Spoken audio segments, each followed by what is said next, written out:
It had apparently started slow and was completely unnoticeable.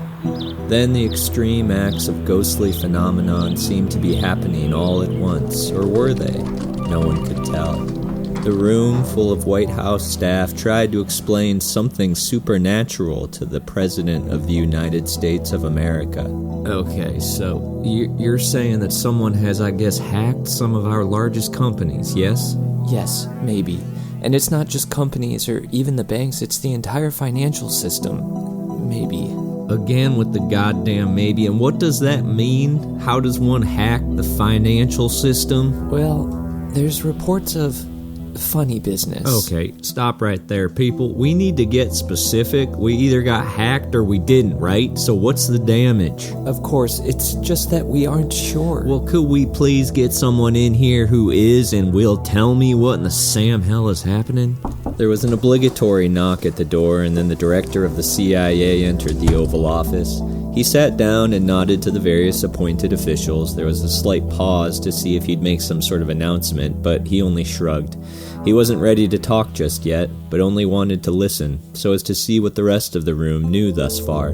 The chief of staff ignored the head spy and continued trying to explain. So, Mr. President, here's the thick and skinny of what we know. Several major companies have reported losses. Which companies? Hundreds of companies. All the big tech and oil companies. Oh, and all the financial giants, insurance, real estate, media, and etc. Etc. But no one can prove anything, sir. They think someone's robbing them blind and then somehow changing the electronic records so that all the accounting looks legit. It's like the money just never existed. Okay, well then how do they know something's missing if it never existed? I mean, that sounds like a big computer glitch to me. And how's this my problem? Or what are they looking for, some kind of handout?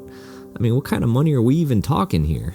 Well, if we're to believe them, it's somewhere in the range of 5-6 trillion and counting. Oh, come on now. What's everybody gone and lost their damn mind? Is that what I'm hearing here? Maybe. But, sir, they don't seem to expect or even want a bailout? Well, then what in the hell do they want? Honestly, sir, there's no consensus. They don't know. They can't prove there was an actual crime, but nonetheless, they have no money. Oh, wait, now what do you mean no money? You mean they gone bankrupt? Well, yes, I mean, it seems that way, and naturally, they're all terrified that they'll be blamed. Their lawyers are confused. Everyone is expecting to be charged with embezzlement and prosecuted. Our guess is they might have been threatened or extorted.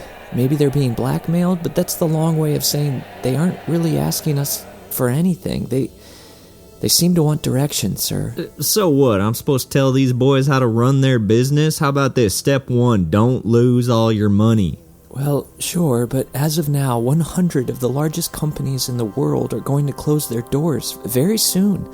They're not sure what else to do, which means unprecedented layoffs. We're looking at the greatest level of unemployment in the history of modern industry. Is this some kind of joke?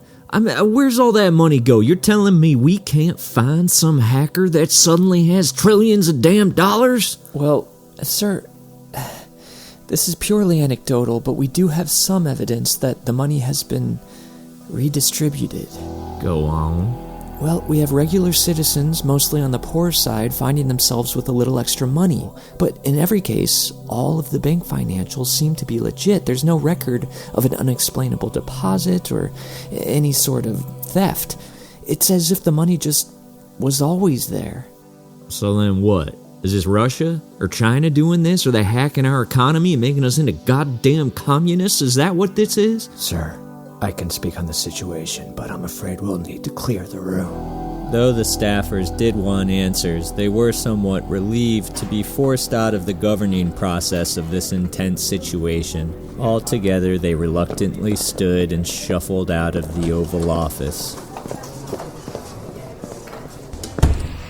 There was something unsettling about the CIA. This powerful, deadly organization had already been there doing God knows what in secret long before he was elected to office, and the same network of spies would continue after his term with a new president. Who was actually in charge? All right, now please tell me you got some answers for me. Yes, sir. It's called Monarch. Okay, and what's that? Some kind of terrorist hacker group? No, sir. It's a program. Like a virus or malware, but intelligent, possibly sentient. It's the most sophisticated piece of software we've ever come across. Okay, but who made the goddamn thing? Unclear. We're not sure where or how it came to be. But rest assured, all of the other superpowers are dealing with the same thing. You're telling me this thing's friggin' worldwide? Yes, sir. It's extraordinary, really. And why ain't you freaking out? 'Cause I sure as hell am. Well, sir, I've had time to process this. Monarch revealed itself 5 years ago, and we've spent that time preparing. And why the hell wasn't I prepped on this? Highly classified, sir. In fact, I wasn't supposed to tell you about this until you asked about this, and here you are asking, so I'm telling. The president cringed. Classified. The word always managed to piss him off. He was supposed to be the most powerful person in the entire world, and yet if he had a nickel for every time some military man or spy or even just some sniveling lawyer explained to him that he needed to remain in the dark about this or that, why, he'd have enough money to actually solve this strange financial crisis himself. Oh, for Pete's sake, so what exactly does this Monarch do? It reorganizes society to its liking. What the hell does that mean? The thing makes millions and millions of financial transactions every second, and then it rearranges all the pre-existing records, the code, so that it's like it never happened.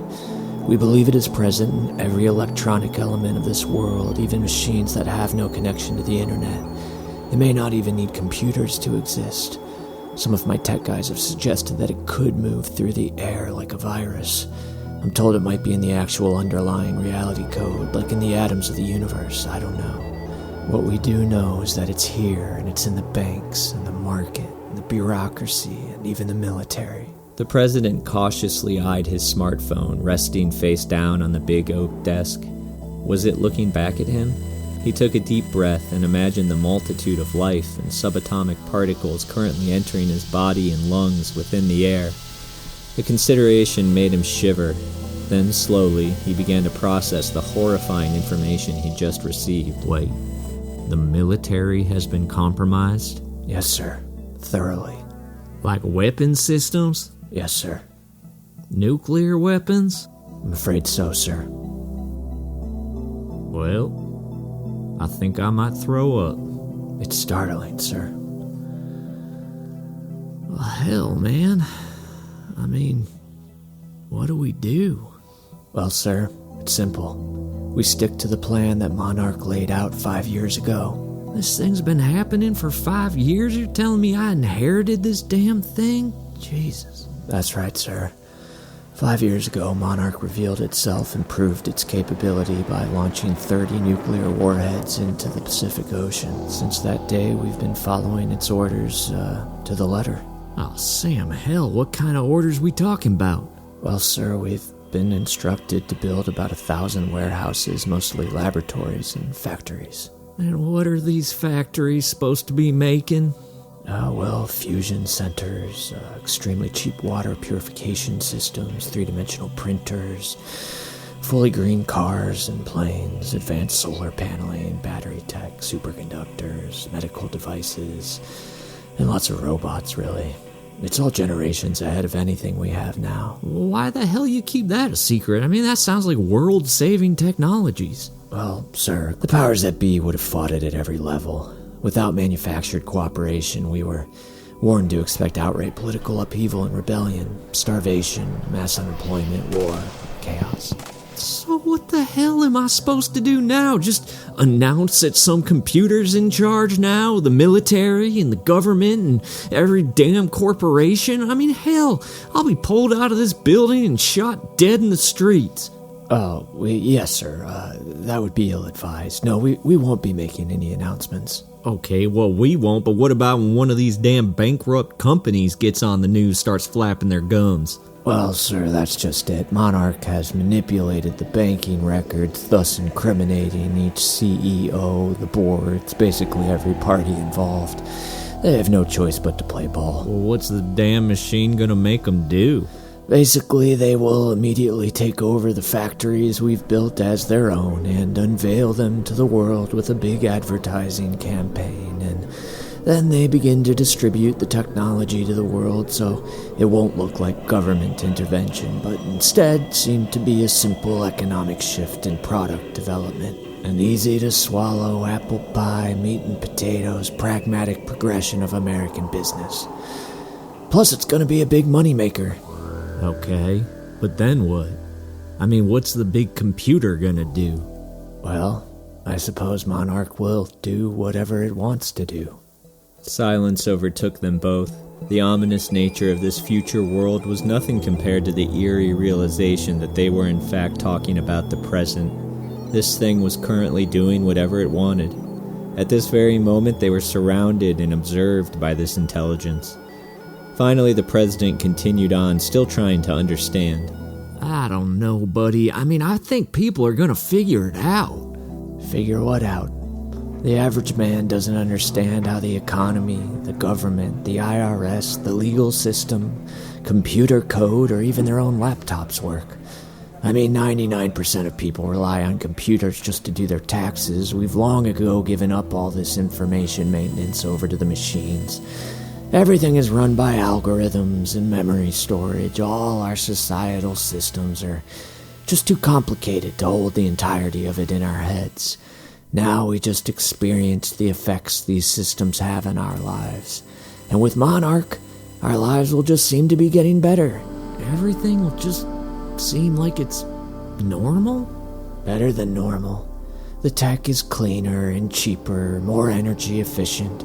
The robots make the manufacturing and installation work simple. It's all laid out. It'll actually be an easy transition. Apparently all we ever needed was the tech and the forced cooperation.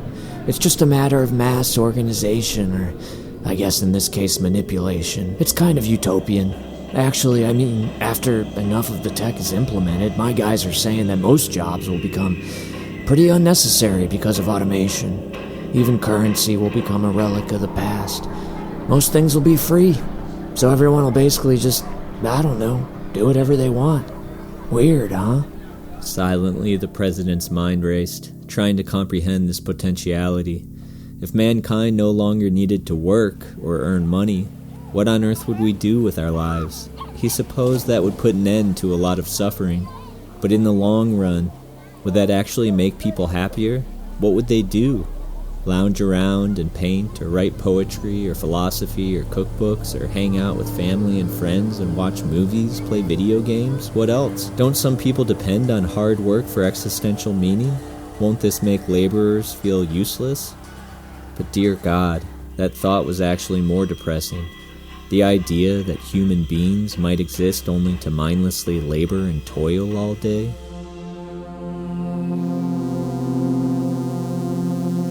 Let's say for a second I believe you.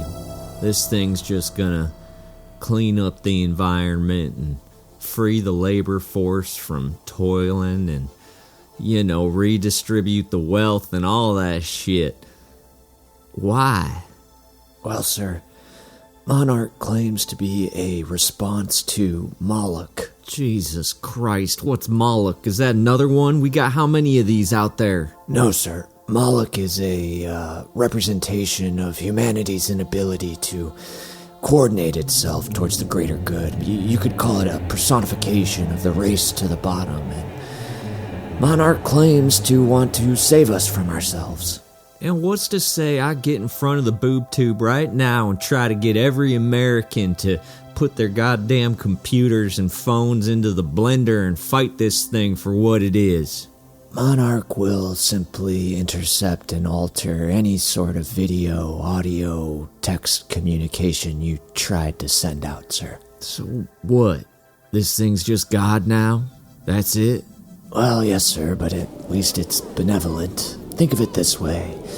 Healthcare, universal housing, education, a clean environment, food distribution, clean water distribution, everything we once thought of as politically or economically unfeasible will now become a reality. Okay, that's enough. I'm gonna go drink a bottle of whiskey, but before I do, I need you to be honest with me. Where'd this thing come from? Something you boys cooked up, lost control of? To fully grasp Monarch's origin, sir, I believe we would need to first understand our own. I suppose it doesn't matter anyway. Damn thing's in charge, huh? What I wonder now, who was in charge before?